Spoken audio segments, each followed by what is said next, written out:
मी चर्चा करतोय मनसेने मैदान का सोडलं. अनेक पैलू आपल्या समोर येत आहेत. माधव सावरगावे आणि रामनाथ यांनी जे मुद्दे उपस्थित केले ते मुद्दे पुढे मी नेणार आहे. अजय वैद्य या चर्चेत आहेत. अजयजी, काय वाटतं, एकूण सशक्त उमेदवार म्हणजे दुसरी फळी निर्माण करण्यात मनसे अपयशी ठरलं? पहिल्या प्रथम म्हणजे मला असं म्हणायचं आहे की राज ठाकरे यांनी घेतलेला हा निर्णय हा सुज्ञपणाचा आहे. म्हणजे याला वाईज डिसिजन असं म्हणतो आपण, तसं म्हणावं लागेल. आता हे नक्की आहे की कोणताही पक्ष निवडणुकीच्या राजकारणात नसला तर कार्यकर्ते नाराज होतात, हे साहजिक आहे. परंतु त्यांच्या पक्षाची जी स्थिती आज आहे ती स्थिती लक्षात घेता एक पाऊल मागे येणं हे त्यांचं योग्य धोरण आहे असं मला वाटतं. आज जर ते निवडणुकीला उभे राहिले आणि त्यांच्या पक्षाची पुन्हा वाताहत झाली जी विधानसभेत आपल्याला पाहायला मिळाली, तर त्यांच्या पक्षाची प्रतिमा आणखी खराब होईल आणि त्यामुळे कार्यकर्ते आणखी डिमोरलाइज होतील. हे टाळण्यासाठी पक्षाची चांगली तयारी करणं आणि नंतर निवडणुकीच्या रिंगणात उतरणं असा जर निर्णय राज ठाकरे यांनी घेतला तर तो अधिक योग्य असं मला वाटतं. आणि ह्याचा अनुभव आपण अनेक ठिकाणी पाहिलेला आहे. जे पक्ष थोडी पूर्ण तयारी करून उतरतात रिंगणात तेव्हा ते चांगल्या प्रकारे करू शकतात. आणि काही पक्ष असे आपण पाहिलेत की ते कायम लढत असतात परंतु त्यांना कधी पूर्ण चांगलं यश मिळू शकत नाही. अवधूतजी बोला. मला असं वाटतं, मगाशी मी सांगितलं की कुठच्या पक्षाने इलेक्शन लढवावी न लढवावी हा त्या पक्षाचा प्रश्न आहे. भारतीय जनता पक्षाला ना त्याच्याशी काही घेणं आहे ना देणं आहे. परंतु जर एक विश्लेषक म्हणून या सर्व गोष्टींचं विश्लेषण करावं लागलं तर मला एक महाराष्ट्र नवनिर्माण सेनेची कन्सिस्टंटली इनकन्सिस्टंट भूमिका दिसते. उदाहरणार्थ गेल्या लोकसभेमध्ये राजन राजे हे ठाणे लोकसभेचे उमेदवार होते. याच्यामध्ये नवी मुंबई पण होती. राजन राजेंना 1,35,000 मतं मिळाली मनसेचे उमेदवार म्हणून. त्यानंतर ऐरोली आणखीन CBDमध्ये जवळजवळ 15-20 हजार मतं मिळाली. त्याच्यानंतर जी विधानसभा झाली त्यामध्ये नाईक पिता पुत्रांच्या समोर मनसेने कॅन्डिडेटच दिला नाही आणि त्यानंतर कॉर्पोरेशन लढवली. म्हणजे लोकसभा लढवायची, विधानसभा नाही लढवायची, कॉर्पोरेशन लढवायची, ही इनकन्सिस्टन्सी झाली.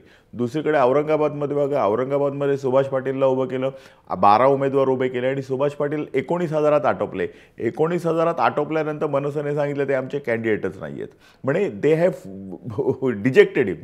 आता त्याच्यानंतर मग विधानसभा झाली, विधानसभेमध्ये हरले. त्याच्यानंतर कॉर्पोरेशन आली, फक्त एक उमेदवार निवडून आला 99 पैकी. म्हणजे हे काय सातत्याने असं का होतं? हा प्रश्न तुम्ही त्यांना विचारा, मी काय त्याचं उत्तर देऊ.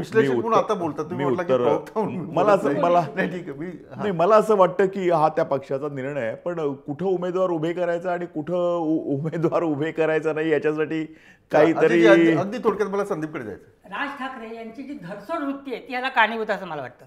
आपण अनेक उदाहरणाच्या संदर्भात देता येतील. आता उदाहरणार्थ टोल मुक्तीचं जे आंदोलन होतं त्यासाठी त्यांनी ज्या प्रकारे आवाज उठवला, आंदोलन केलं आणि नंतर एकदम मागे घेतलं.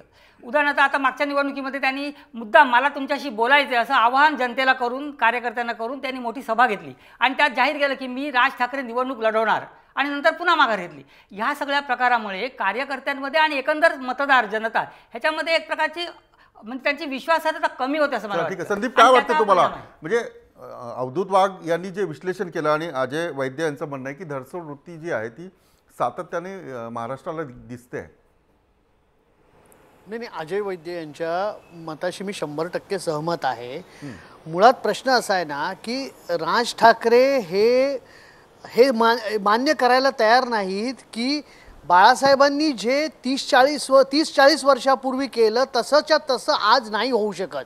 म्हणजे 30 वर्षापूर्वी बाळासाहेबांच्या करिश्म्यावरती शिवसेना उभी राहिली, वाढली, तरी पण शिवसेनेने आपली संघटनात्मक जी वीण आहे ती घट्ट केली. त्या एकाच व्यक्तीच्या केवळ करिश्म्यावरती पक्ष अशा पद्धतीने वाढत नाही. त्याच्यासाठी संघटनात्मक बांधणी करायला लागते. त्याच्यासाठी नेत्याला गावोगावी जावं लागतं, प्रचार करावा लागतो. कार्यकर्ते जे जोडले गेलेले आहेत पक्षाचे, एक मिनिट जे कार्यकर्ते जोडले गेलेले आहेत पक्षाशी त्यांना काहीतरी कार्यक्रम सतत द्यावा लागतो. ठिकठिकाणी वेगवेगळे जे प्रश्न त्यावेळी निर्माण होतात त्या विषयावरती आंदोलन करायला लागतं आणि त्या आंदोलन करताना ते अधिक इतर अन्य पक्षांपेक्षा सुद्धा आपलं प्रभावी राहील याची काळजी घ्यावी लागते. मला असं वाटतं की राज ठाकरे यांनी गेल्या 9 वर्षामध्ये या दृष्टिकोनातून केलेले प्रयत्न अगदी 5-10% सुद्धा नाहीत. आणि दुसरं असं आहे की ही सगळी जी मुलं आहेत ती तरुण मुलं आहेत, ती राजकारणात आलेली आहेत आणि आजकाल राजकारणात येणारा जो कोणी युवक आहे त्याची युवकांचा कुठे ना कुठे भ्रमनिराश झालाय असं वाटतं. आणि बिलकुल जेव्हा राज ठाकरे यांनी पक्ष स्थापनेची घोषणा केली तेव्हा युवकांचा प्रचंड पाठिंबा त्यांना मिळाला होता. कुमार सप्तर्षीजी, मी थोड्याच वेळात तुमच्याकडे येतो. महेश केंद्रे बीडवरून जे आहेत ते या चर्चेत सहभागी होतात. महेशजी, काय वाटतं, मनसेने निवडणूक लढवली पाहिजे? काय वाटतं अगदी थोडक्यात? हो हो नाही, लढवली पाहिजे. का लढवली पाहिजे? हो लढवली पाहिजे. नाही, का पण याचं काय कारण आहे? राज ठाकरे यांचे नेतृत्व चांगले आहे. चला, राज ठाकरे यांचं नेतृत्व चांगलं आहे, महेश केंद्रे असं म्हणतात. कुमार सप्तर्षी, ज्या प्रकारे संदीप प्रधान यांनी जे विश्लेषण केलेलं आहे की सातत्याने म्हणजे शिवसेना जी वाढलेली आहे ती शाखांमुळे वाढलेली आहे. शाखांमध्ये शिवसैनिक जमा होतात, तिथे लोकांचे प्रश्न सोडवतात, म्हणून 40 वर्षात शिवसेना इथपर्यंत येऊन पोहोचली आहे. ते राज ठाकरेंच्या पक्षाला जमलं नाही. नाही, काय झालं की जे शिवसेनेमध्ये स्थिरावले आहेत आणि त्यांना शिवसेनेची सवय लागली, ते लोक जेव्हा राज ठाकरे म्हणजे समान घोषणावरती असलेला एक वेगळा पक्ष, तर त्याच्याकडे जाण्याची रिस्क घेताना ते 10 वेळा विचार करणार. असं काही राज ठाकरेंचा करिश्मा असता किंवा जादू असती की जे शिवसेना म्हणत नाही असं काहीतरी वेगळं विलक्षण वेगळं म्हणतायत. तसं काही झालं नाही आणि त्यामुळे मग शिवसैनिक सोडून कशाला जाईल तिकडे. मध्ये खावा होती की आता मनसे आल्यामुळे शिवसेना कमी होणार, तसं झालं नाही. मग शिवसेनेकडे मनसेकडे लोक कोणते आले तर अगदी तरुण, म्हणजे शिवसैनिकापेक्षाही लहान असलेले.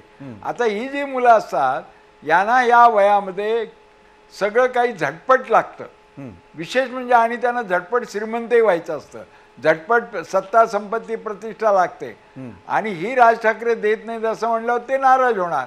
पण निवडणुकीचा निर्णय आणि मनसे वाढणं न वाढणं याचा एकमेकाशी संबंध नाही. कारण निवडणूक म्हणजे एक यंत्रणा असते आणि पक्ष म्हणजे त्याचं रोज काम करण्याची एक पद्धत, धोरणात्मक पद्धत, पक्षाच्या अंतर्गतली लोकशाही, पक्षामध्ये असलेली शिस्त, या सगळ्या कार्य करण्याची पद्धती म्हणजे मेथडॉलॉजी, याचा अभाव दिसतोय मला मनसे.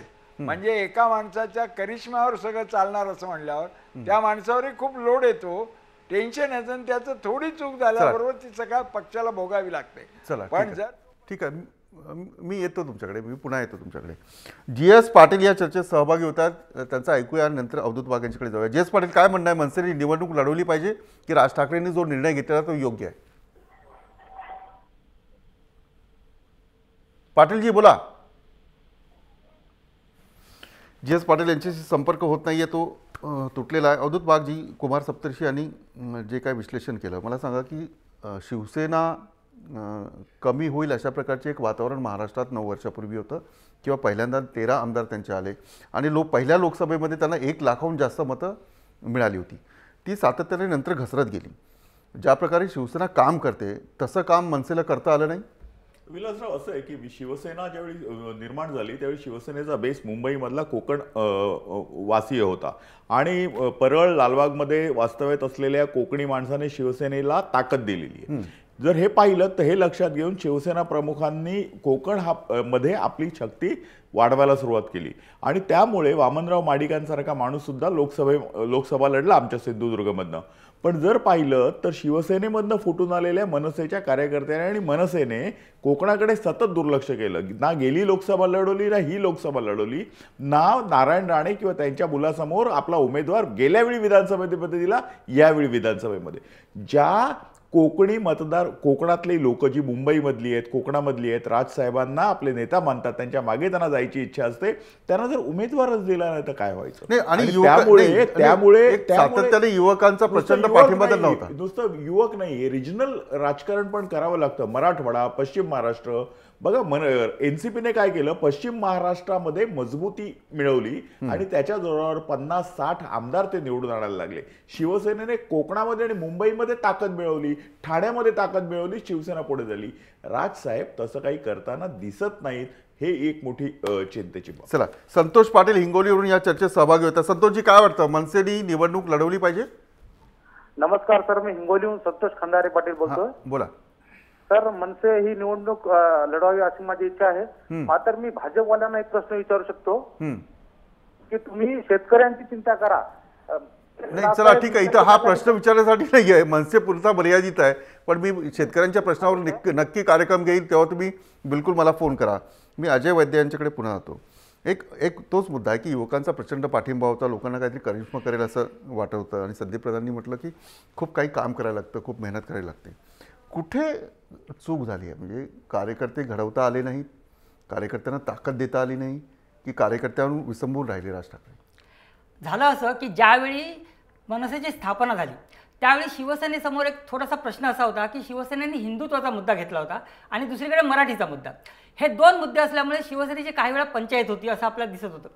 अशा वेळी राज ठाकरे यांनी मराठीचा मुद्दा घेतल्यानंतर त्यांना असं वाटलं की मराठीच्या मुद्द्यावर जसं बाळासाहेबांच्या मागे सगळी जनता गेली त्याप्रमाणे आपल्या मागे येईल आणि मराठीच्या मुद्द्यावर आपण सगळी शिवसेना कॅप्चर करू, अशा प्रकारची त्यांची कल्पना होती. परंतु त्यांची जी कार्यपद्धती आहे ती ह्याला कारणीभूत असं मला वाटतं. ज्या प्रकारे सातत्य लागतं कोणत्याही गोष्टीमध्ये, पक्ष चालवायचा म्हणजे सातत्याने जे काम करावं लागतं त्या प्रकारचं काम त्यांच्या संघटनेकडून फारसं होताना दिसलं नाही. प्रतिमा काय निर्माण झाली मनसेची? तोडफोड पक्ष. म्हणजे काम म्हणजे काय तर कुठेतरी जाऊन दगडफेक करा, तोडफोड करा, प्रसिद्धी मिळवा. ह्याच्यातून पक्षाची बांधणी होत नाही. शेवटी विधायक काम सुद्धा आवश्यक असतं आणि विधायक काम त्यांनी केलं नसेल असं माझं म्हणणं नाही, केलं काम, पण त्यांची जी प्रतिमा निर्माण झाली ती तोडफोड पार्टी झाली. आणि म्हणजे त्यानंतर विधायक काम केलं असलं तरी त्याचा फायदा झाला नाही. निश्चितपणे प्रतिमा तशी निर्माण झाली ना त्यांची.